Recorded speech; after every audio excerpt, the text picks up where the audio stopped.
Bem, olá a todos. Meu nome é Rony Anderson, sou da diretoria da Sociedade Brasileira de Toxicologia. Tá? Em nome de todos da sociedade, agradeço novamente a oportunidade de estarmos aqui apresentando o Toxicologia em Debate. Tá? Agora, dessa vez, com presenças ilustres, tá? De 3 debatedores e também de Marcela, pelo Comitê Jovem Toxicologistas, nos dando apoio. Tá? Então, hoje nós vamos falar no Toxicologia em Debate a respeito de drogas que são utilizadas no período de carnaval, né? E aí vamos trazer, através de 3 pontos de vistas, quais são as drogas que são utilizadas, quais são os riscos, quais são as questões envolvidas com a utilização de drogas, no sentido de alertar a população, né, que está indo ao carnaval agora nesse ano 2023, acerca desse tema. Então, nós temos aqui o Pablo Marinho, né, o Jardel Jacinto e a Ana Cristina Maluf participando do nosso Toxicologia em Debate. Tá? Iremos dividir esse Toxicologia em Debate em 4 momentos. Inicialmente, Pablo, Jardel e Ana terão cada um 15 minutos para poder fazer a apresentação, e no final nós teremos 15 minutos de debate e para responder alguns questionamentos que nos foram encaminhados previamente. Tá? Então, novamente agradeço a todos que estiverem assistindo, que tiverem a curiosidade e o interesse pelo nosso Toxicologia em Debate da Sociedade Brasileira de Toxicologia. Inicialmente, nós gostaríamos de convidar o Pablo Marinho, tá, para poder fazer a sua explanação. Pablo, ele é graduado em farmácia, tá, com habilitação em análises clínicas e toxicológicas pelo UFMG.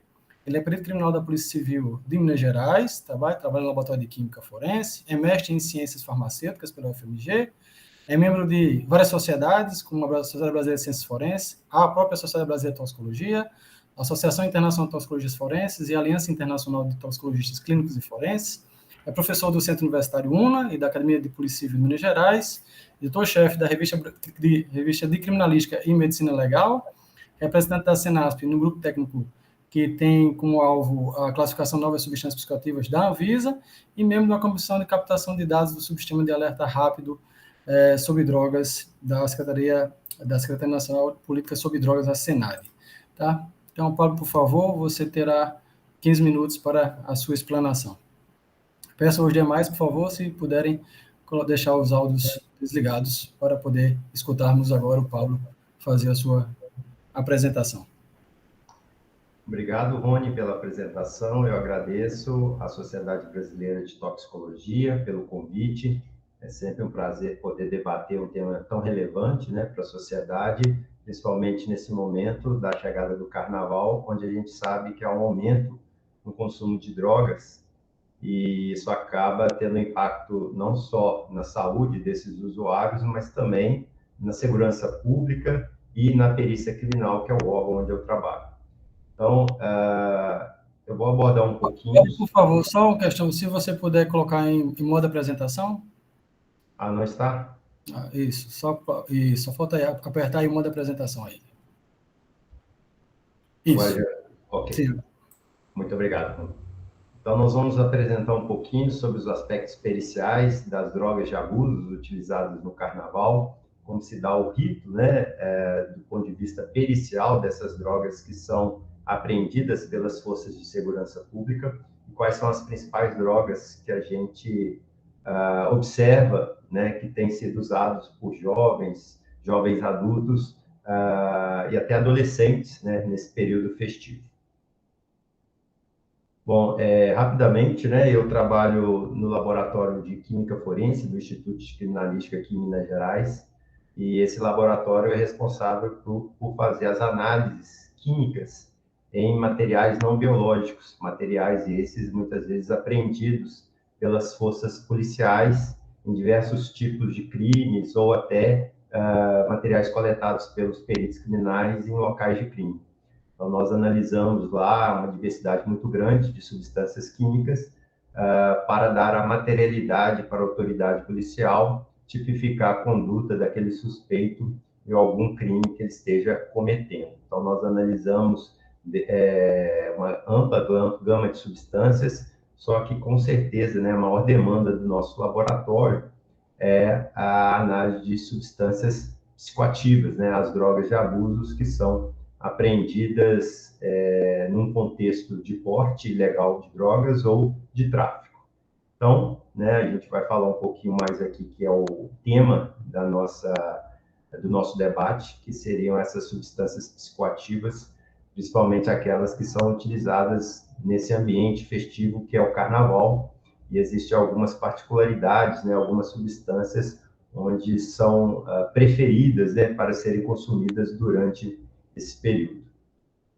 Então, eu gostaria só de esclarecer, né, que a gente tem diferentes debatedores aqui, né, nesse evento, que devem debater um pouco as drogas dentro da temática toxicológica e farmacológica, mas eu, enquanto perito criminal, né, nós vamos ter um olhar mais pericial, mais jurídico para essas substâncias psicoativas.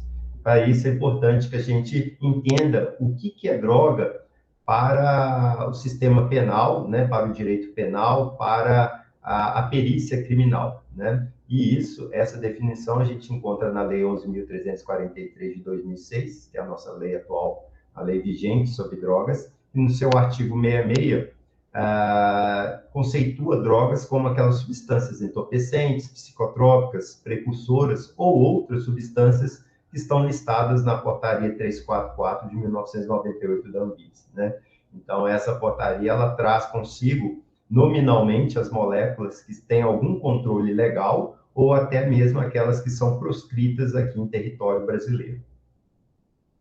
E aí, essa portaria 344, né, ela foi criada em 1998, antes mesmo de existir a Anvisa, e ela é dividida em listas, né, onde nominalmente são listadas aquelas moléculas que têm algum controle legal, né, para aquisição, comercialização, transporte e prescrição. Então, por exemplo, nas listas A, B, C, nós temos os medicamentos, né, controlados, que muitas vezes são utilizados de forma abusiva, né, antidepressivos, benzodiazepínicos, barbitúricos, ansiolíticos, etc.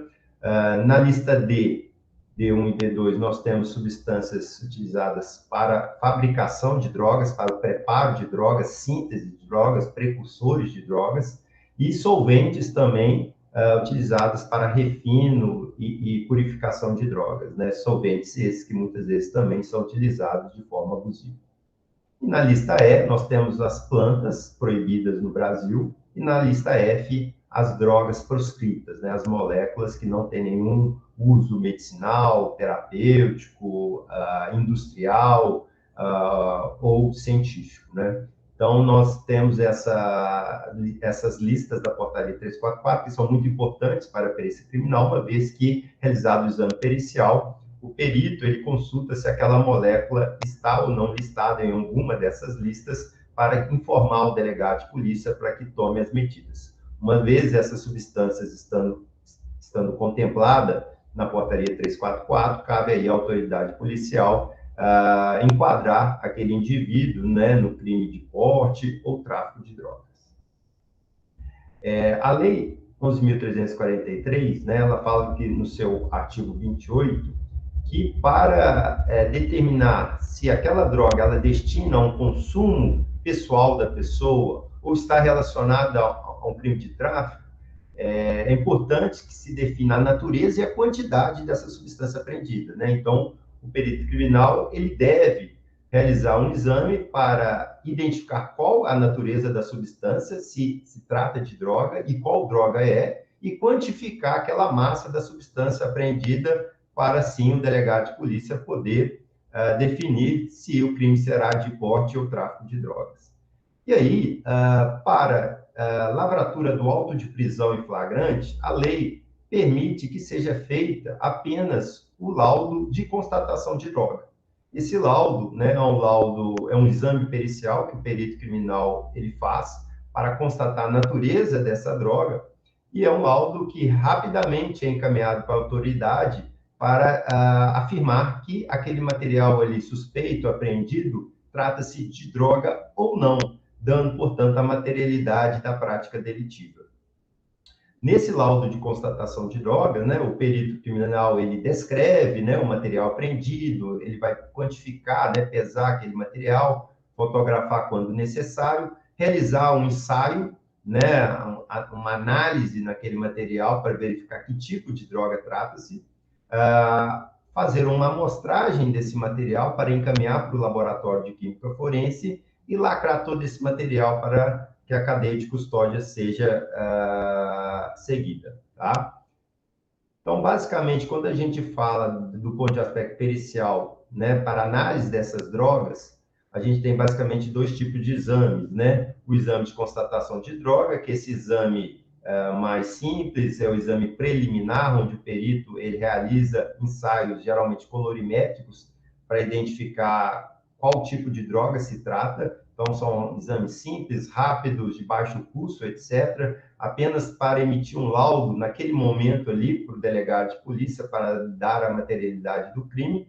Depois, esse material é encaminhado uma parte dele para o laboratório de química forense para realizar o exame definitivo de drogas, onde são utilizadas aí técnicas analíticas mais sensíveis, mais específicas para a identificação inequívoca da substância, e aí é gerado um outro laudo para ser encaminhado para o Poder Judiciário e, assim, aquele indivíduo, aquele réu ali, ele ser julgado pelo juiz. Bom, do ponto de vista pericial, vou destacar aqui algumas drogas que a gente recebe mais no laboratório, né? Eu destacaria nessa época festiva do carnaval os inalantes, né? São drogas aí utilizadas pela via pulmonar, né? Aspiradas ou pelo nariz ou pela boca. E aí a gente tem basicamente dois tipos de inalantes aí mais prevalentes, né? O loló, né? O cheirinho da loló, que é uma mistura de solventes orgânicos, geralmente álcool, éter, acetona, algum solvente orgânico, né, clorofórmio, ou diclorometano, ou tricloroetileno, e são vendidos, né, nesses frascos aqui, sem nenhum dispositivo de pressurização, né, podem ser acondicionados em qualquer tipo de frasco, porque eles não são tão voláteis quanto outros solventes, tá? Então, eles permitem ser acondicionados em qualquer tipo de frascos. Muitas vezes é adicionado ali alguma essência, algum corante, que dá uma cor e um odor mais adocicado a esses frascos. Nós temos aí também alguns produtos comerciais, como, por exemplo, esse anti-respingo de solda, que é a base de diclorometano, que também é um produto lícito, né? Proibido a venda apenas para menores de 18 anos, mas que as pessoas acabam comprando ele e desviando para o consumo e uso abusivo para inalar esse solvente orgânico. O lança-perfume é outro tipo de solvente orgânico, né, de inalante muito comum em festas e também nos carnavais. Então, antigamente, né, o lança-perfume clássico, ele era a base de cloreto de etila, um solvente extremamente volátil, com ponto de ebulição de 12 graus Celsius, mas que hoje, né, você tem essa composição modificada. Então, hoje, o lança-perfume que a gente recebe no laboratório, na maioria das vezes, ele não tem mais esse cloreto de etila, ele tem outros solventes orgânicos, tá? Então, muitas vezes, ele tem uma mistura de loló, né, solventes clorados, principalmente tricloroetileno e diclorometano, com alguns outros gases propelentes, como o butano e o propano, tá? Então, a gente vê, né, que nos últimos anos aí, o lança-perfume, ele teve a sua composição química modificada, possivelmente, né, pela maior facilidade de aquisição desses solventes aí. Esses frascos, né, inclusive, os mais novos, né, eles são dotados aí de luzes de LED, né, onde o usuário, quando ele liga o frasco, ele brilha, ele pisca, com rótulos atraentes, com a finalidade aí de comunicar, né, mais facilmente com o seu público, com o público usuário dessa droga. Aqui eu trago também outro tipo de inalante, ele não é muito comum aqui no Brasil, mas a gente tem alguns relatos de apreensões, principalmente pela Polícia Federal, tá? Que a partir de 2018, né, a gente vê uma escalada de apreensões desses tipos de inalante, que são os poppers. Os poppers são nitritos de alquila, né? Existem vários nitritos de alquila, principalmente um dos principais é o nitrito de butila e o de isobutila, que já são controlados pela Anvisa, né? Estão na lista C1 da portaria 344 da Anvisa, porém, existem outros tipos de nitritos que não estão sob controle da nossa legislação. Essas substâncias, elas têm como propriedade, né, causar um efeito inicial euforizante nesse indivíduo, né, uma alteração do sistema nervoso central, mas, sobretudo, um relaxamento da musculatura lisa, principalmente da musculatura anal e vaginal. Por isso que muitas vezes são utilizados aí como drogas do prazer, né, para aumentar o prazer durante o sexo, devido a essa diminuição, né, de dores aí durante a prática do sexo anal, e aí está muito relacionado no contexto de drogas aí, que como eles chamam, né, de chemsex, né, sexo químico, drogas que vão estimular, aumentar o prazer aí durante o ato sexual. É importante ressaltar que, embora a população tenha, né, de forma errônea, uma ideia que esses solventes não têm nenhum controle, não são considerados como drogas, etc., algumas dessas substâncias, né, como o cloreto de etila, o diclorometano e o tricloretileno, estão sim contemplados na portaria 344 da Anvisa, não são ilícitos, mas são controlados, né? Então, eles podem estar ou na lista D2 ou na lista B1 da portaria 344, ou seja, há um controle legal para aquisição, comércio e transporte dessas substâncias. Alguns, inclusive, estão listados na portaria 240 de 2019 do Ministério da Justiça, porque são solventes aí capazes de serem utilizados na preparação de drogas, tá? Então, mesmo que a pessoa seja pega sem nenhum tipo de droga ilícita, mas caso elas tenham, né, esteja portando esses solventes e até dependendo da quantidade, a pessoa pode ser tipificada aí no crime de tráfico de drogas, uma vez que esses solventes são insumos, são utilizados aí na preparação de drogas de abuso. Em relação às drogas sintéticas, né, a gente sabe que nesse período são utilizadas muitas drogas sintéticas. A gente tem uma escalada nos últimos anos do uso dessas substâncias psicoativas, e aí se destaca no cenário nacional, né, aqui no Brasil, o êxtase e o LSD, né?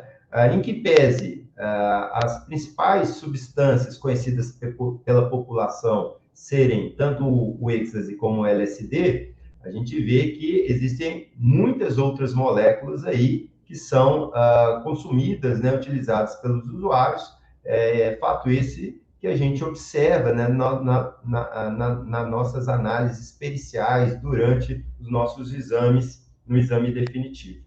Então, a gente é acostumado, né, a ver na literatura ou na mídia que comprimidos sempre vão ter o MDMA, né, o êxtase, e selos de papel sempre vão ter o LSD. E na prática, isso não é verdade, né? A gente tem uma multiplicidade muito maior de substâncias químicas que podem ser incorporados nesses comprimidos e nesses selos.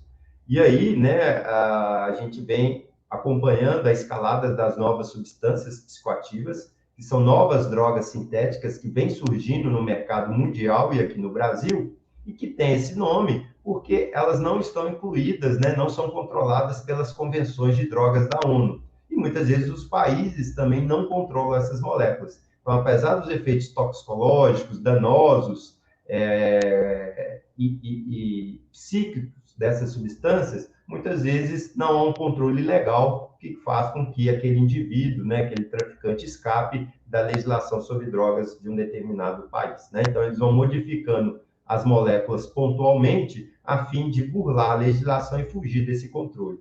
E aí essas novas substâncias psicoativas podem ser incorporados em diferentes tipos de suportes de materiais, não só aquele comprimido clássico ou aquele papelzinho tipo LSD, né? Eles podem estar incorporados, por exemplo, em papéis, folhas A4, né? Sem nenhuma característica que remeta a ser uma droga ali que esteja presente. Pode ser incorporado na própria cannabis sativa, em tecidos, como, por exemplo, aqui uma meia, tá? Em líquidos transparentes, em doces, em vapes, em cristais, em microcomprimidos, comprimidos falsos de medicamentos, né? Ervas, né? Onde você tem principalmente a incorporação aí dos canabinoides sintéticos, e em doces, confeitos, etc. Né? Então, a multiplicidade de materiais onde pode ser incorporada essas drogas sintéticas é extremamente diversificado e muitas vezes o próprio usuário não sabe o que ele está consumindo, podendo muitas vezes estar consumindo uma droga muito mais tóxica e danosa para o organismo dele. Do ponto de vista da cocaína, né, a gente tem uma droga que continua sendo utilizada. Pablo, perdão, só 3 minutos, tá? Ok, obrigado, já estou finalizando.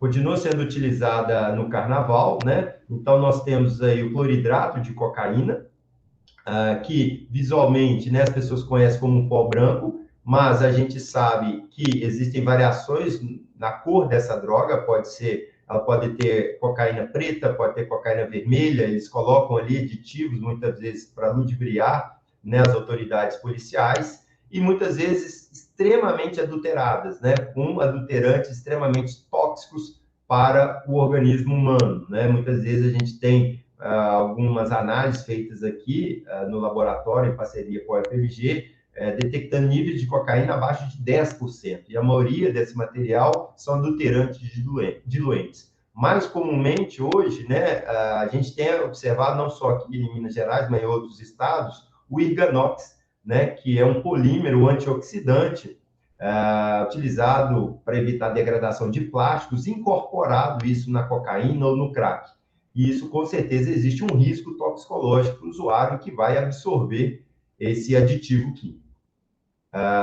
O levamisol, né, um antihelmíntico, também extremamente tóxico, né? Então, aqui, por exemplo, um perfil cromatográfico de uma cocaína analisada com vários adulterantes, entre eles o levamisol. A gente sabe que o levamisol está relacionado com a diminuição da produção de células sanguíneas, vasculopatia, púrpura, dentre outras manifestações clínicas aí que pode agravar a sintomatologia do usuário, tá? Em relação à maconha, né, também é a droga mais prevalente no mundo, mais consumida, e na época do carnaval isso também não é diferente. Então, a gente tem principalmente a erva fumada, mas a gente tem outras formas de apresentação, como o haxixe, né, que tem um teor de THC maior, a inflorescência, né, que também tem um teor alto de THC.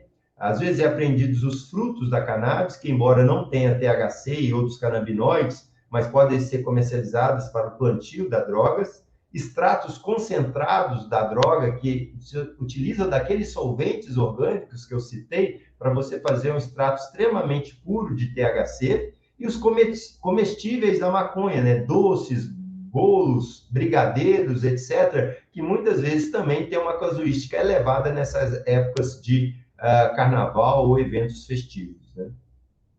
É importante falar também, citar aqui, nessas ervas, né, que a priori teriam a cannabis sativas, mas muitas vezes, nos nossos exames periciais, a gente identifica outro tipo de droga incorporado nessas ervas, né, como, por exemplo, aqui, eu tenho um canabinoide sintético, o 4-fluo-MDMB-binaca, que foi identificado na análise pericial, então, um canabinoide muito mais potente do que o THC, podendo, inclusive, levar ao óbito desse paciente. E, mais recentemente, no nosso laboratório, a gente identificou fentanil, um opioide sintético incorporado numa erva, tá?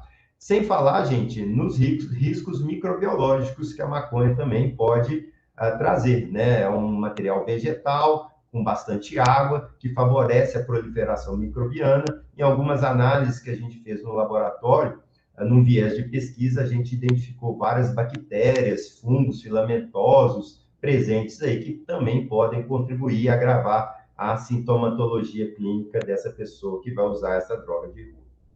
Bom, finalizo aqui, agradeço aí o convite, né, e deixo aí meu Instagram, meu e-mail, para quem quiser também entrar em contato, e algumas referências aqui para quem quiser estudar um pouco mais sobre essa temática das drogas de abuso. Muito obrigado, Rony, e fico à disposição para o debate. Parabéns, obrigado, Paulo, pela apresentação, tá? pela sua explanação a respeito das drogas no Carnaval, de acordo com o contexto pericial, policial, os tipos que estão sendo, né, analisados, sendo encaminhados para a perícia, tá? E agora eu passo a palavra para a explanação para a Ana Cristina, tá?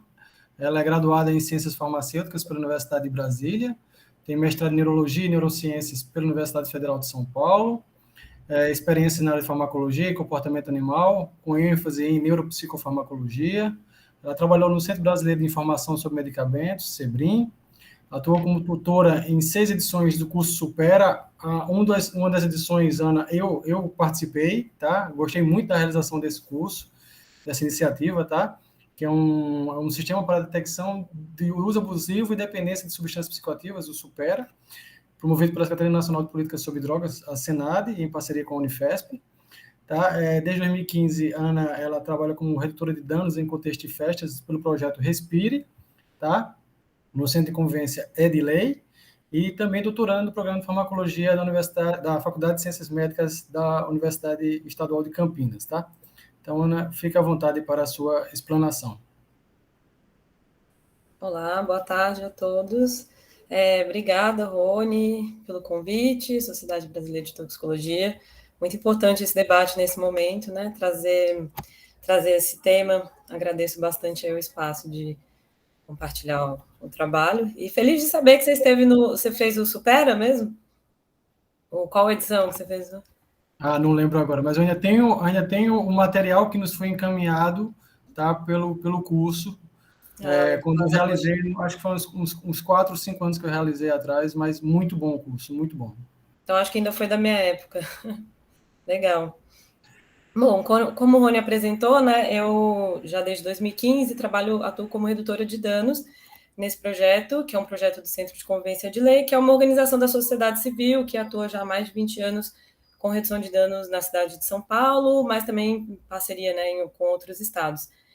Então, eu queria primeiro brevemente apresentar, né, o que é a redução de danos, que eu acho que talvez pode ser um conceito que acho que muitas pessoas, né, acho que da área da toxicologia talvez possam não conhecer. Então, brevemente apresentar e aí puxar para o nosso tema aqui mais específico, né, de uso de substâncias no carnaval, né, que é um contexto festivo, e aproveitar também e falar um pouquinho como a gente tem essa experiência na ponta, né, digamos assim. Então, ao longo desses anos, assim, foi possível a gente ir observando algumas nuances, né, algumas diferenças, assim, que às vezes nem sempre se reflete, né, em estudos epidemiológicos, que aqui no Brasil a gente tem uma escassez grande, né, e também é feito com a população em geral, né, então acho que ter esse olhar mais específico, né, para esses contextos também é interessante.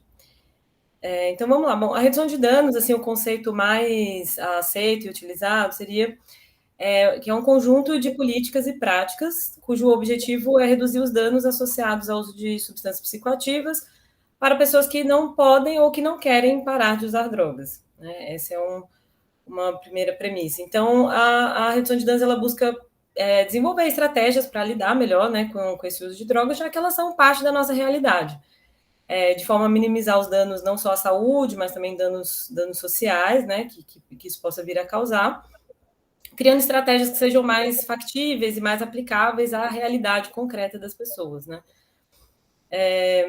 Porque assim, as drogas sempre estiveram presentes, né, na história da humanidade, né? Não foi algo que começou ontem, e certamente, né, não terminará amanhã.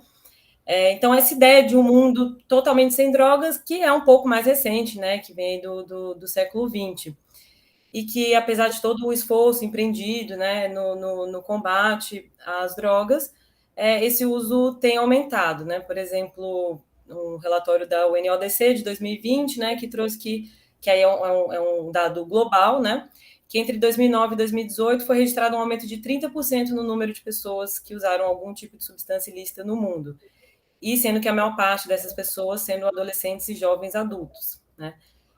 Que eu acho que também é um aspecto específico desse contexto de festa.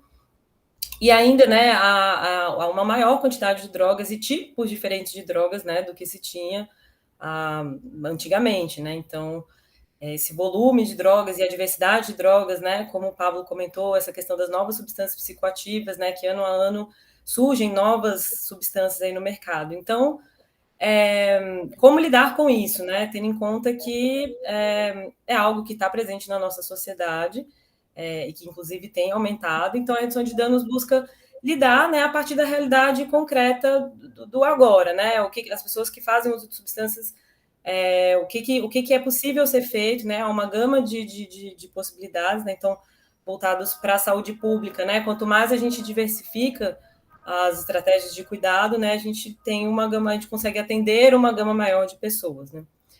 Então, outro ponto da redução de danos é que ela é voltada não só para pessoas que fazem uso problemático, mas para vários tipos de padrão de uso, né, desde a pessoa que fez um uso experimental, ou que faz um uso ocasional, ou que faz um uso mais regular, ou que está caminhando para um padrão de uso mais problemático. Então, a redução de danos vai pensar em estratégias para toda essa gama de padrões de uso, né? Então, desde dicas mais gerais a questões mais específicas relacionadas à substância. Então, para exemplificar, né, alguns exemplos, né, do que é tido como redução de danos, por exemplo, os programas de substituição, né, que é muito comum em países do norte global, né, Estados Unidos, Canadá, mesmo na Europa, né, que é muito comum o uso de opioides. Então, uma das estratégias é substituir, né, por opioides de liberação mais lenta, aí assim a pessoa conseguir fazer um uso mais controlado daquela substância.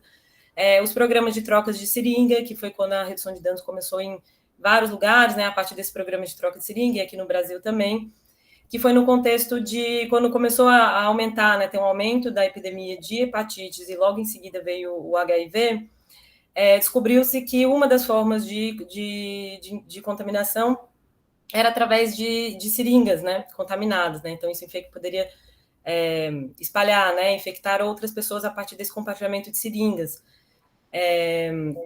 Então, essa foi uma estratégia, né, inicialmente uma reivindicação dos próprios usuários e que isso foi incorporado pelos programas de saúde e com resultados muito positivos, né, por exemplo, em Portugal, né, onde começou a ter algumas mudanças nas políticas de drogas, né, de cuidado aos usuários, né, e passou a ter a redução de danos como diretriz, a taxa de contaminação por HIV caiu pela metade, assim, né, então esse é um dos mais emblemáticos, né? Os programas de troca de seringas, né? São uma das estratégias mais bem consolidadas no mundo. Outros exemplos, como, por exemplo, os programas de análise de substâncias, né? Então, que basicamente pessoas que fazem uso de substâncias ou amigos, né? Pessoas próximas dessas pessoas podem levar, né, uma fração, né, uma amostra dessa substância para fazer né, para analisar e ter o perfil químico daquela substância, né, saber se é a substância esperada ou não, se tem algum tipo de contaminante, e aí a partir disso poder fazer uma abordagem mais focada. Então, existem, né, como a questão do uso de substância, né, ele vai mudando ao longo do tempo, né, então também as estratégias de cuidado, ela tem que ir seguindo, né, as principais tendências, né, então a gente tem que estar sempre estudando e pesquisando, né, compreendendo as mudanças, né, do consumo, para poder elaborar, né, estratégias que sejam cada vez mais efetivas. E aí uma outra questão que eu acho que é relevante trazer sobre a redução de danos, em especial, assim, né, em contexto de festa, que as pessoas têm, né, assim, muito, assim, é muito assustador o grau de desinformação, assim, que muitas pessoas têm, né, às vezes até usuários mais experientes, assim, que às vezes, né, tem, né, sei lá, o seu conhecimento, né, sobre o uso, mas que estão alheios a várias informações, por exemplo, que o Pablo trouxe, né, sobre o perfil de adulteração, as pessoas não têm conhecimento, né, dessas informações. Então, muitas vezes, vários dos problemas que são gerados, né, a partir desse uso, vem daí também, né, da pessoa estar usando algo que ela desconhece totalmente, assim. Então, ela, até mesmo um usuário experiente que está acostumado com um determinado efeito de uma determinada substância, em um dado momento ele pode entrar em contato com uma substância que seja totalmente diferente e a partir daí desencadear, né, seja um quadro mesmo de intoxicação ou mesmo alguma crise psicológica, né, como ansiedade, crise de pânico, tal, que também costuma acontecer. E essa estratégia mesmo, por exemplo, da testagem, né, que vem sendo implementada e vem tendo evidências bastante positivas em outros países, né, e aqui no Brasil também está começando a ser desenvolvida através dos grupos de redução de danos, né, estão utilizando principalmente desses reagentes colorimétricos que o Pablo apresentou, né? Que são técnicas bastante antigas, são né, modos mais simples, né? Embora sejam dados bem parciais e preliminares, mas que já trazem alguma informação para quem não tinha informação nenhuma ali sobre a composição daquela substância.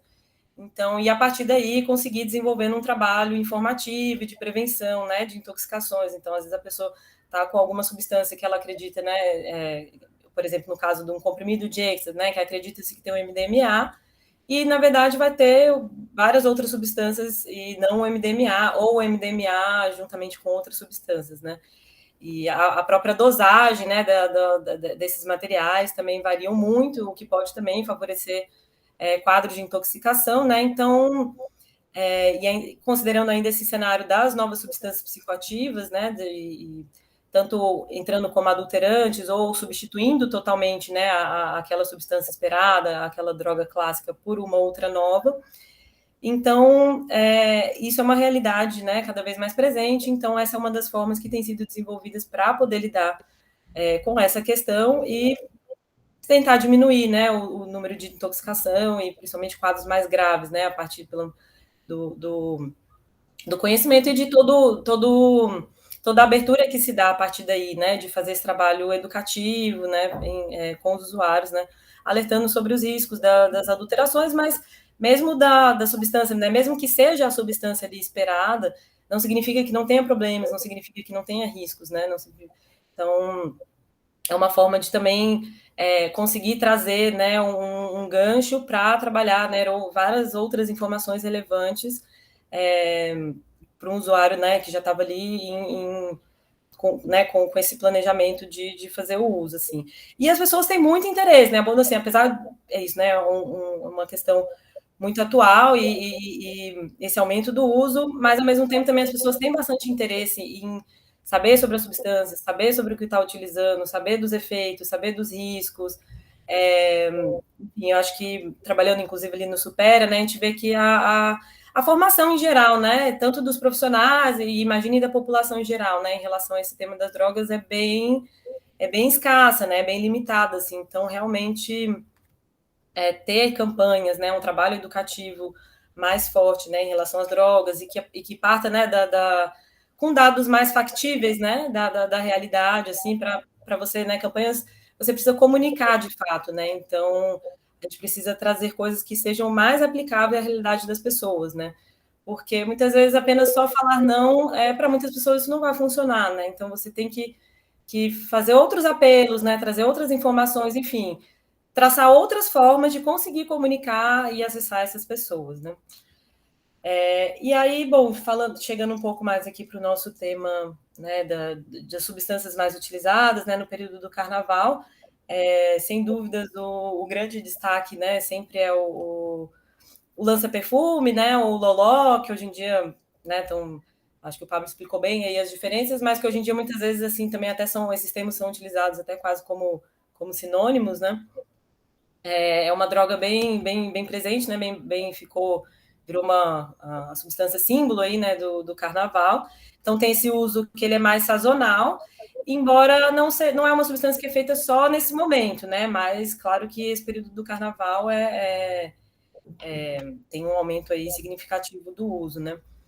E de uns anos para cá, acredito desde 2016, mais ou menos, que também a gente observa um aumento das substâncias sintéticas, né, que não era tão comum, né, nesse período de carnaval, ou mesmo em outros ambientes, e que tem sido cada vez mais difundida, né, então, hoje em dia, qualquer tipo de festa universitária, carnaval, festa na rua, né, então, se antes as substâncias sintéticas, elas eram mais associadas a festas de música eletrônica, né, as raves e tudo mais, hoje em dia esse uso está sendo disseminado, né, para outros contextos, outros estilos, né, de música e outro perfil de usuários, né, e aí inclui-se o carnaval.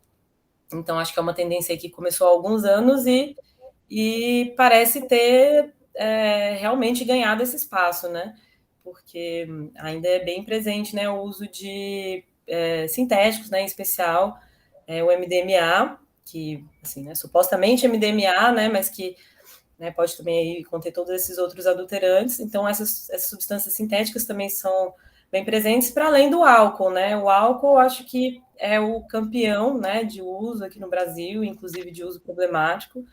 E muitas vezes a gente não inclui, né, não considera como droga, né, por ser algo lícito, né, mas que também tem os seus riscos, né, e é bastante presente também em todos os tipos de contextos festivos, e no carnaval também, né, não é diferente. O uso de álcool é bem prevalente, né. Então, assim, acho que a substância do carnaval, né, em primeiro lugar, disparado o álcool, lança-perfume, em segundo lugar, que tem, né, o lança-perfume é uma das drogas de uso mais prevalente aqui no Brasil, em especial, né, segundo um levantamento da Fiocruz, né, a prevalência na população geral foi de 0,2 no último ano e de 2,8 de uso na vida, né. E, em especial, né, no caso especial dos inalantes, sabe-se que esse uso ele é mais prevalente nas faixas etárias mais jovens, por conta, né, também desse uso mais em contextos festivos, né. Então, um estudo feito pelo CEBRID, né, que é da Unifesp, das capitais brasileiras, e mostrou que os inalantes foram as substâncias mais utilizadas, né, nesses estudantes, né. Então, teve uma prevalência de 8,7 de uso na vida e de 5,2 de uso no último ano, né, e ficou atrás só do álcool e do tabaco. Então, acho que no carnaval também, acho que reflete, né, muito do que já é ao longo do ano, só que com mais intensidade, né? Então, o álcool e o tabaco sendo as substâncias mais prevalentes, seguidas dos solventes, e depois disso, né, vem aí a cocaína e depois as substâncias sintéticas, né? E aí, bom, trazendo aqui para a redução de danos, né, algumas, a gente todo ano, né, a gente faz diversas campanhas, né, especiais, né, para esse período de carnaval. Eu acho que esse ano em especial, a volta aí, né, o primeiro carnaval pós-pandemia, então, depois, né, de ter pulado 2 carnavais, né, não pulado, no caso, né, a gente não teve esses carnavais, 3 anos aí ao todo, né, sem esse evento, que é a maior festa popular aqui do nosso país, né. Então, a gente está, assim, se empenhando, né, intensificando dessas campanhas de prevenção, porque esse ano, acho que toda essa euforia, né, da espera aí pelo carnaval está grande, né, então é importante que sejam reforçados, né, esses cuidados. Então, enfim, campanhas, né, começando agora, assim como essa iniciativa aqui, né, desse debate. Então, trazer um pouco essas dicas, né? O que pode ser feito aí para minimizar esses riscos e esses danos do uso de substância. Então, beber bastante água, né? Tanto antes quanto durante o uso, principalmente em relação ao álcool e o MDMA, né? E algumas outras sintéticas, né? Que tendem a desidratar, né? A eliminar muita água do corpo, né? Então, leva a desidratação, então é importante repor o líquido. Está bem alimentado, né? Vai passar o dia inteiro fora, pulando. Então, se alimentar bem antes, né? E fazendo lanches durante. Está bem descansado, né? Colocar o sono em dia. Fracionar a dose, né? Ainda mais se for uma substância que a pessoa não conhece os efeitos ou não conhece qual que é a potência ali, né? A concentração que está aquela substância. Isso também facilita o controle da quantidade que vai ser ingerida, né? Então, você ter isso fracionado, né? Para você ficar mais evidente ali, né? Se o controle, se esse uso está fugindo ao controle, então é importante fracionar. Evitar misturar diferentes substâncias, né? Porque isso aumenta muito os riscos de intoxicação e também torna os efeitos muito mais imprevisíveis. Observar o seu estado de humor, o ambiente que está com pessoas de confiança, né? Então, evitar ao máximo fazer uso sozinho, porque pode ter um efeito imprevisível, pode acontecer algo, né? E você ficar numa situação vulnerável, né? Ainda mais na maioria das festas de carnaval, né? São na rua, né? Então é um ambiente aberto, então está sujeito aí a uma série de questões e violências, então é importante sempre estar acompanhado de amigos, né? De pessoas que possam te auxiliar, né? Caso algo aconteça, te levar para um pronto-socorro, né? Ou buscar auxílio de alguma forma. Cuidado com o copo, né? Então, em especial aí para as mulheres, Não deixe o seu copo sozinho, né? Fica sempre de olho, tem ele sempre com você, né? Para evitar que possíveis que alguém coloque alguma coisa na sua bebida, né? Dopagem, o famoso Boa Noite Cinderela também é um tipo de golpe aí que pode ser aplicado, né? Ainda mais nesses, né, contextos de festas muito cheias, né? Então fica ali mais todo mundo ali um perto do outro, então facilita esse tipo de crime, né? De dopagem. Então muito cuidado com o seu copo, né? De preferência usar aqueles com tampa, né? Para diminuir esse risco. E no caso, como eu falei, né, no caso das drogas sintéticas, testar as suas substâncias sempre que possível, né? Então, você ter o máximo de informações possíveis, né, a respeito se você realmente, né, decidiu utilizar, você saber o que você está usando e ter o máximo de informações possíveis e tomar todos esses cuidados, né? Então, acho que basicamente é isso, assim, coisas mais em linhas gerais.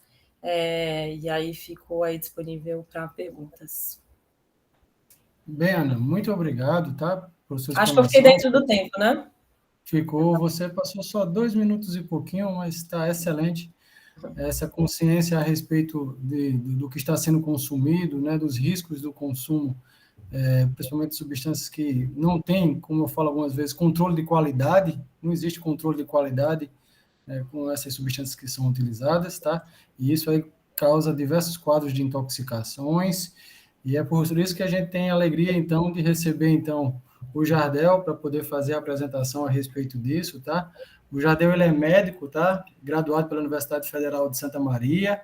Ele atua como médico clínico, tá? Toxicologista do Centro de Informações e Assistências Toxicológicas de Santa Catarina, tá?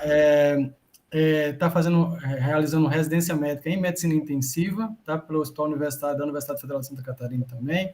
É especialista em clínica médica e em toxicologia clínica, que se encaixa perfeitamente com o nosso debate que estamos realizando aqui, tá? Pela Sociedade Brasileira, Associação Médica Brasileira, e também é graduado em farmácia pela Universidade Federal também de Santa Catarina. Obrigado, Jardel. Então, deixo a você à vontade para a sua explanação neste momento. Obrigado pelo convite. É sempre importantíssimo. Agradeço ao Rony, à Sociedade Brasileira, pelo convite.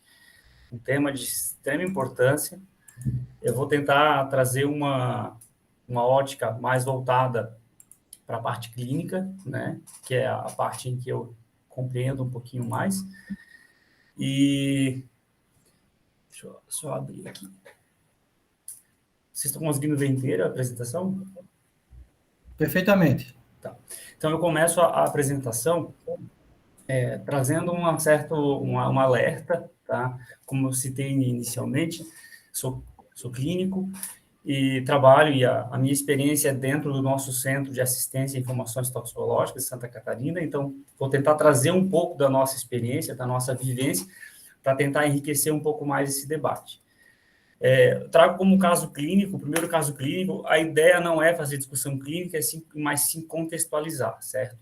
Então, uma paciente de 15 anos, admitida na emergência, com quadro, então, que referia a diminuição do nível de consciência. Esse quadro tinha iniciado algumas horas antes da admissão, associado com vômito e um episódio de crise convulsiva, tá?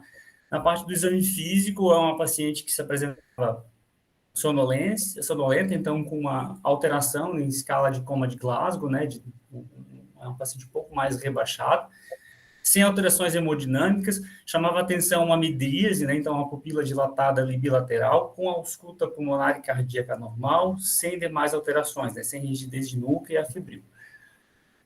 Nos exames dela, chamava atenção essa hiponatremia, então essa natremia de 116, né, um nível de sódio sérico baixíssimo, sem demais particularidades, a princípio, associada também com uma CPK, com uma creatina fosfoquinase um pouco alterada, né, que pode ser justificado pelo quadro convulsivo que ela teve.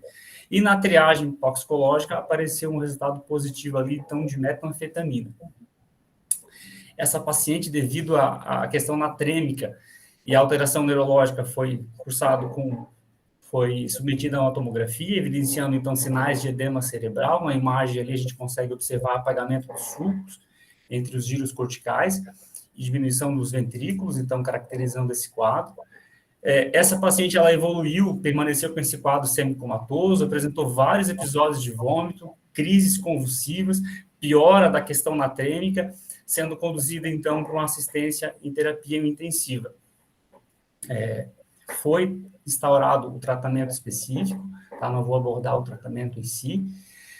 Ficou 3 dias internada, com melhora progressiva do quadro, na alta, então, com melhora dos níveis plasmáticos ali de sódio, com uma tomografia de crânio já dentro da normalidade, e chamava atenção, então, que após a recuperação do nível de consciência e melhora do quadro, ela foi interrogada, né, várias vezes, referiu a ingesta de apenas um copo de espumante na véspera desse quadro relatado, desconhecendo ou negando qualquer tipo de uso de drogas ou êxtase. Então, um alerta importante, como citado pela nossa colega anterior ali, em relação ao cuidado nas festas e exposição a copos e as companhias, né? O nosso segundo caso clínico, um paciente de 26 anos, esse admitido já na emergência via SAMU, né, após um quadro convulsivo, um paciente sem acompanhantes, né, e pouco colaborativo, um relato de que precisaram, com necessidade de contenção mecânica para esse paciente, devido a forte agressividade, evoluiu com tremores e, no momento do contato, então, com o nosso centro, um relato que emitia somente sons incompreensíveis. O exame físico dele chama atenção, um paciente extremamente taquicárdico e hipertenso, né, sem alterações na parte respiratória, né, mas sudoreico e com uma midríase bilateral, certo? Esse paciente evoluiu com piora do quadro clínico, foi necessário, então, proceder com intubação orotraqueal devido a essa alteração neurológica, um paciente que não conseguia sustentar um neurológico bom, teve que ser intubado, tá? E, além disso, foi conduzido à unidade de terapia intensiva, mantinha, no início do quadro, uma hemodinâmica estável, né? Embora bastante taquicárdico, sem uso de droga vasoativa, tá? Esse paciente, ele teve uma piora significativa do quadro clínico, né, comprovado já pelos exames iniciais, uma gasometria inicial revelando uma acidose metabólica importantíssima, com lactato super alto, perdão. De exames iniciais, uma CPK muito alta, uma troponina extremamente alta, revelando já no início do quadro uma disfunção renal, tá? E uma triagem para droga de abuso positivo para cocaína, totalmente compatível com o quadro da admissão do paciente, certo? Esse paciente evoluiu de maneira gravíssima, né? Permaneceu entubado, evoluiu com alteração hemodinâmica, com choque irreversível, apesar das elevadas doses de noradrenalina e vasopressina, né? Um paciente que evoluiu com quadro anúrico, então revelando, além da disfunção renal aguda, algo que não foi corrigido, com sangramento espontâneo em cavidade oral e sempre taquicárdico, tá? Ele evoluiu nos exames com disfunção de múltiplos órgãos, né?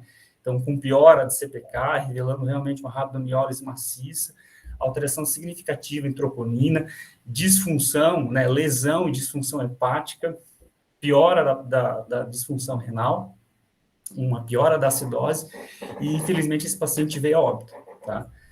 Então, como início, como alerta, eu trago dos 2 casos, eu trago um pouco do retrato do nosso centro, né, o local onde eu tenho um pouco mais de experiência para tentar apresentar.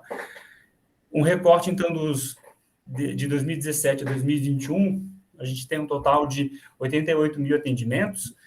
Desses, a gente tem praticamente 2 mil registros envolvendo drogas de abuso, tá? E desses registros aí, 25% foi realizado a análise toxicológica. Vale a pena ressaltar que o CIATOX, né, os Centros de Informações Toxicológicas, eles não são centros de notificação compulsória. Então, os nossos atendimentos são frutos de atendimentos ou da emergência hospitalar, né, no caso onde o centro está inserido, e de atendimentos originados de outros colegas da saúde ou até mesmo a própria população, né? Então, esses dados podem não representar a totalidade nacional.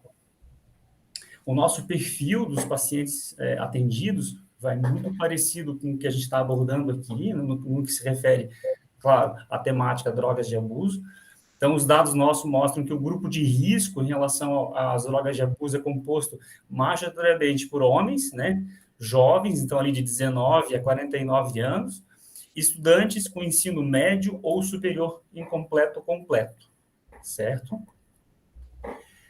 No que se refere às substâncias envolvidas, né, nesse retrato, nesse recorte, 85% dos atendimentos, né, foi relatado, então, é apenas uma substância, uma droga. As drogas mais citadas, então, cocaína, com 65%, seguido de maconha, êxtase e LSD. E também a associação mais comum, né? Então, como primeiro ali, a associação entre cocaína e maconha, seguido de êxtase e cocaína. Os gráficos é só uma tentativa de mostrar como que foi o comportamento nesses anos. Não é o objetivo do trabalho mostrar aumento ou não, mas a gente observa que de 2017 a 2021 o número de registros associado com cocaína parece aumentar, tá? Assim como a exposição, né, os atendimentos relacionados ao GHB. Do contrário, os registros relatados LSD, a princípio, tem uma certa queda, né, nos nossos dados. Do perfil clínico das intoxicações, a gente tem que 67% das intoxicações relacionadas a drogas, né, de abuso são classificadas como leve, 13% como moderada, 11% como grave e 2% fatal. Tá? E vale lembrar, né, que apesar da gente ter esse valor de 2% das intoxicações, do total de óbito registrado no mesmo período, né, no nosso centro, 12,9%, 13% envolveram o relato de pelo menos uma droga de abuso, certo?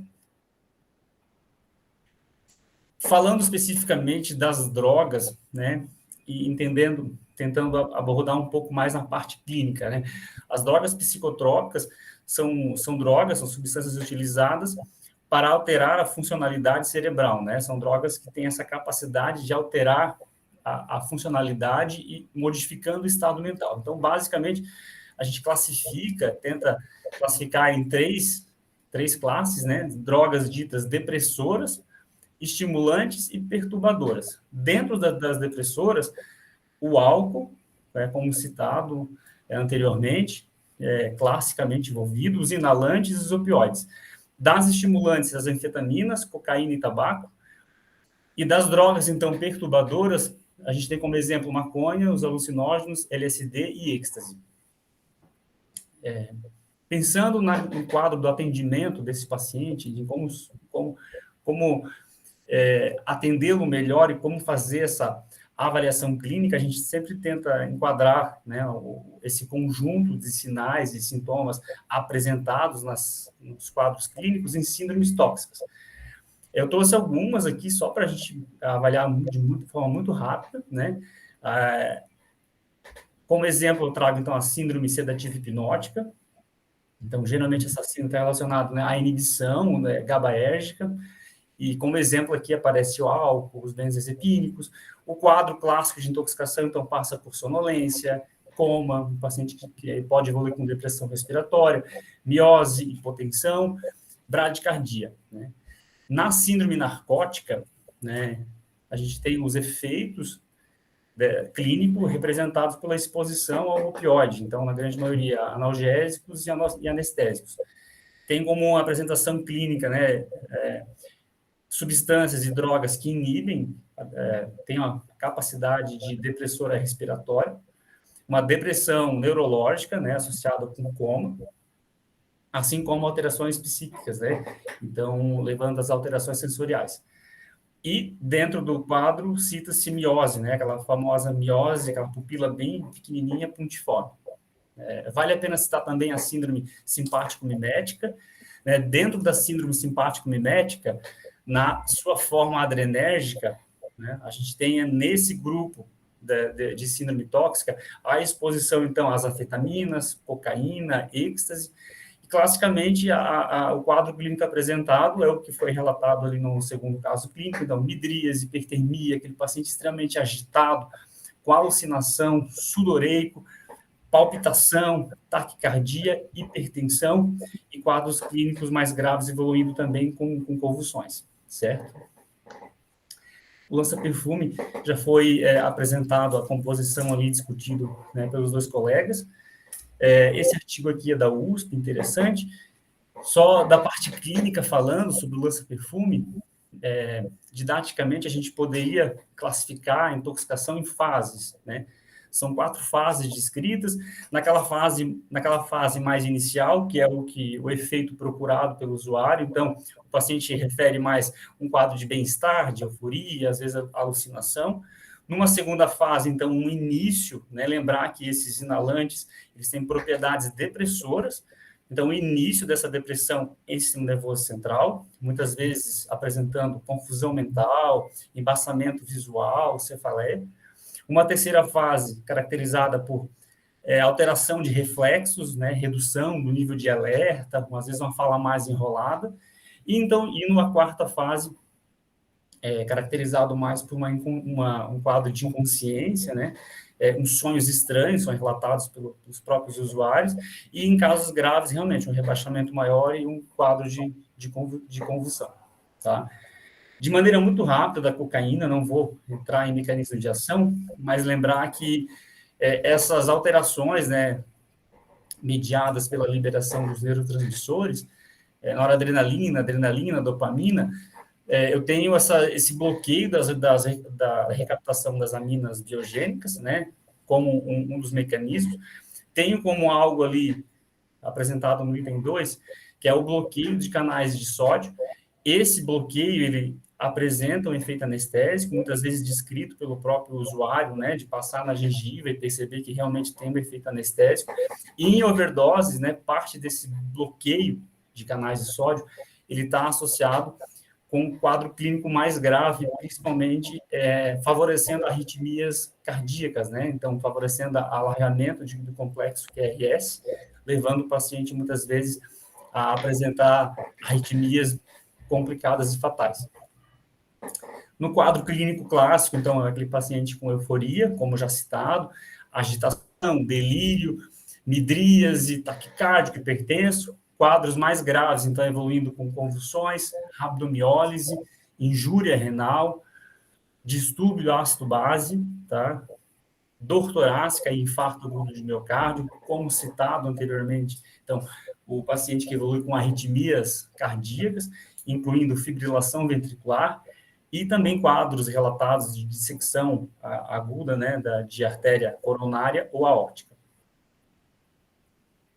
Em relação ao êxtase, foi abordado também pelo Pablo, né, a composição, e o que a gente observa, né, nos seus efeitos primários ou positivos, né, se é que a gente pode falar, é um aumento do autoestima do usuário, né, então um aumento da simpatia, da empatia, melhora da comunicação, da relação com as pessoas, um sentimento de euforia e um aumento dessa energia emocional e física.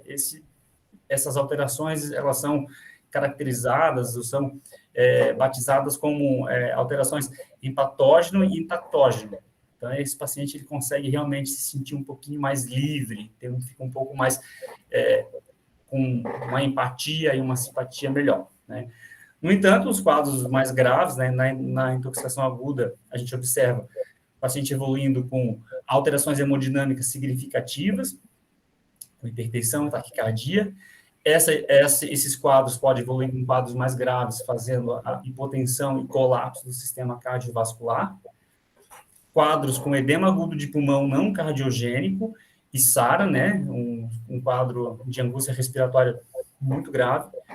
Da parte neurológica, prevalecendo, então, sintomas de excitação, agitação, anorexia, convulsões e coma, né, e edema cerebral por hiponatremia e síndrome inapropriada do hormônio antidiurético, tá? Também relatado o quadro de rabdomiólise importante, então, a destruição maciça da fibra muscular, evoluindo com injúria renal aguda, quadros de hepatotoxicidade, acidose metabólica, distúrbios de coagulação e trombocitopenia.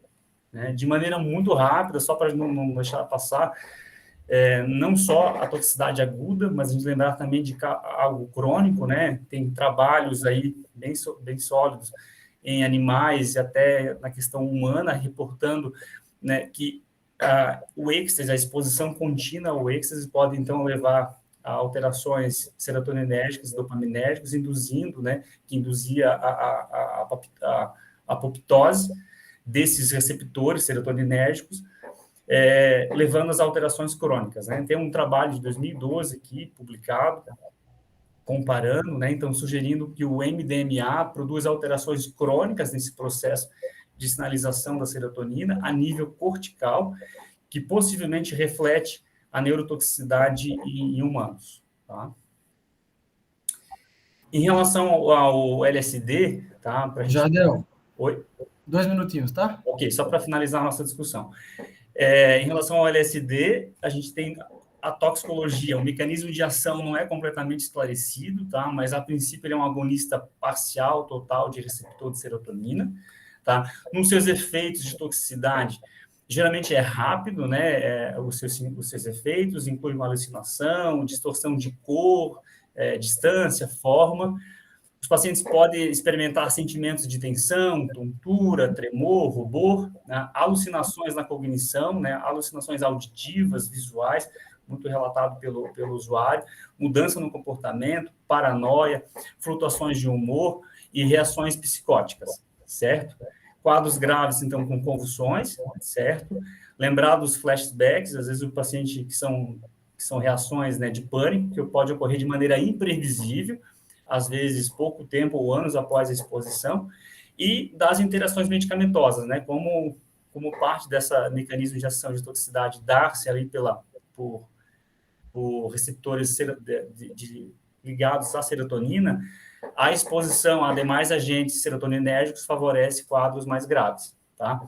E termino com outro alerta, então, o Pablo já colocou também, mas que muitas vezes o usuário está usando o LSD, ele está comprando ou sobre a ação do LSD, mas muitas vezes a composição que está ali não é o LSD.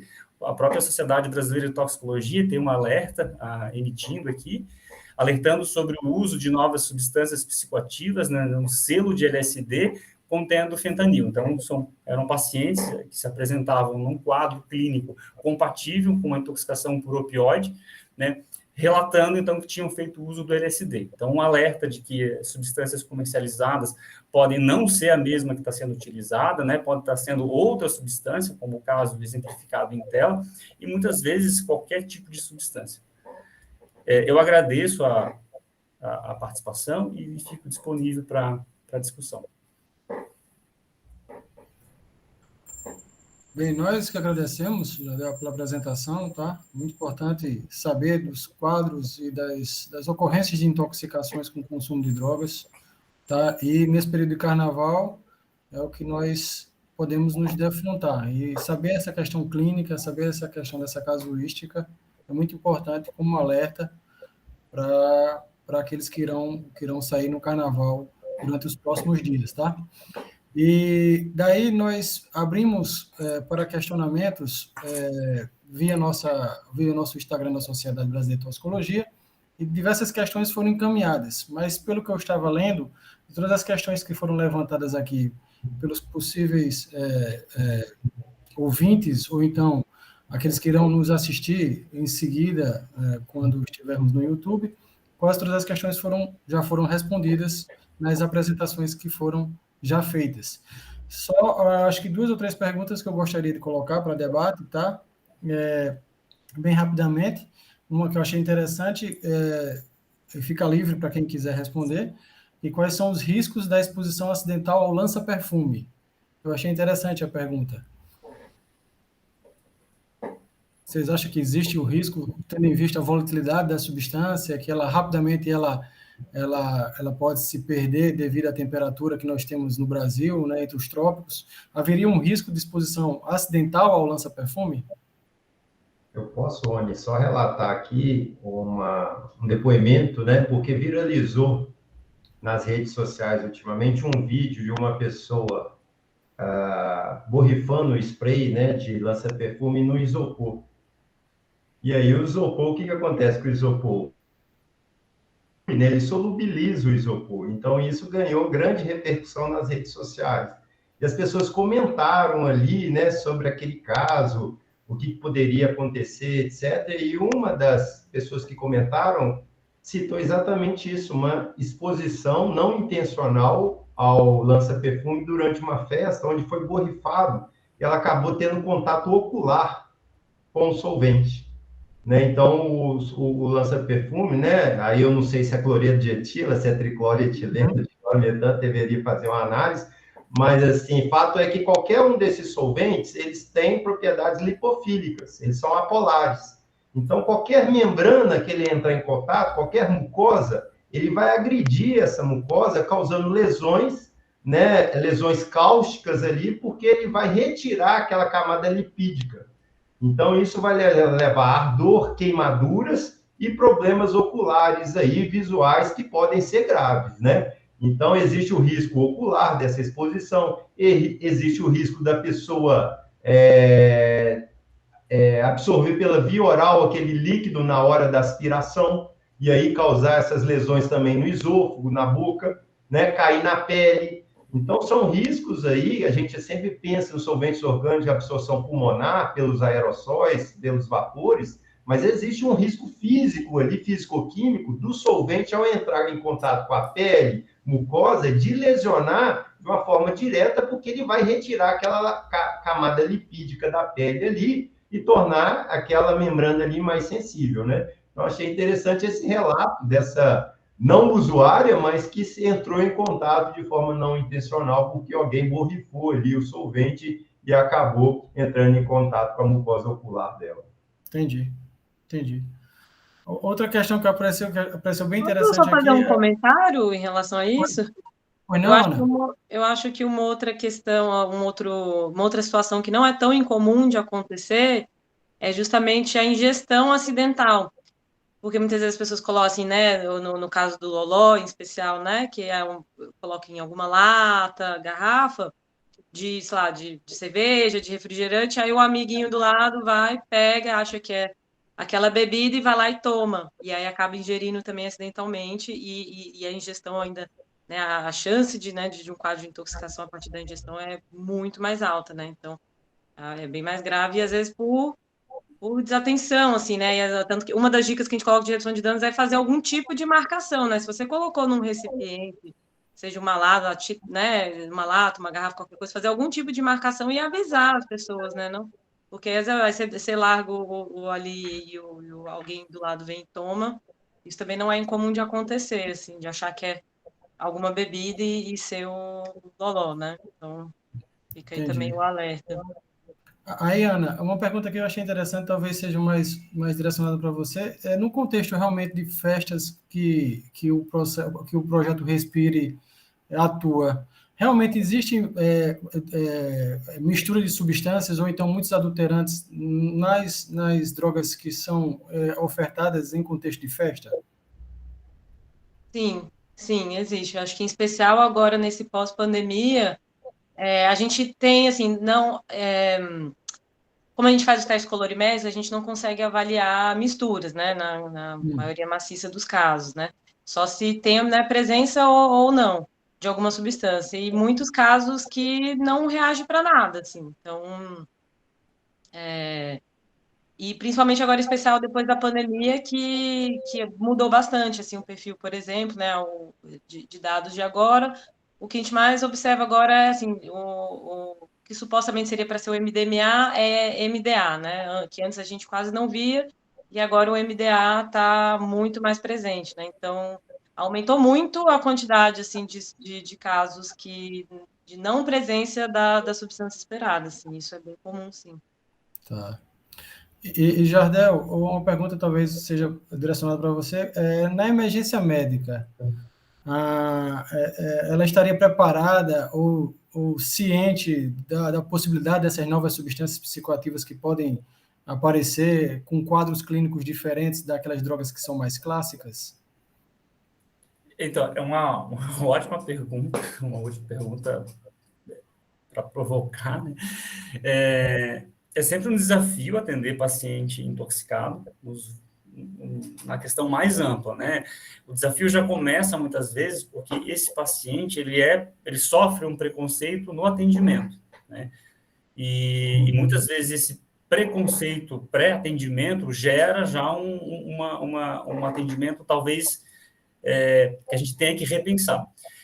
Muitas vezes a conduta médica num atendimento, né, num pronto-socorro, numa unidade de emergência, ela vai ser caracterizada pelo quadro clínico do paciente apresentado, né? Então, é claro que as substâncias novas são um desafio, essas misturas são um desafio, porque o paciente pode estar apresentando 1, 2 ou 3 síndromes ao mesmo tempo, não conseguindo encaixar tudo dentro do mesmo quadro clínico, mas uma boa anamnese no paciente, uma evolução clínica, e é claro, né, aí nesse contexto entra os centros de informações e assistências toxicológicas, né? Uma ligação para um centro desse, com uma equipe que tem um conhecimento um pouco mais aguçado das substâncias, com certeza dá para fazer um atendimento muito mais efetivo, com muito mais qualidade, né? Lembrar que nesse contexto, carnaval, são pacientes jovens, né, nessa questão do contexto, então são pacientes que muitas vezes estão expostos a doses mais altas, com quadro clínico mais grave, então são pacientes extremamente passíveis de intervenção médica imediata. Ok, agradeço. Em nome da sociedade, tá? Eu vou finalizar o nosso debate por causa do nosso tempo, né? Já exigimos demais o tempo dos senhores, das senhoras, tá? Que estão aqui participando do nosso Toxicologia em Debate. Eu vou encerrar a gravação, tá?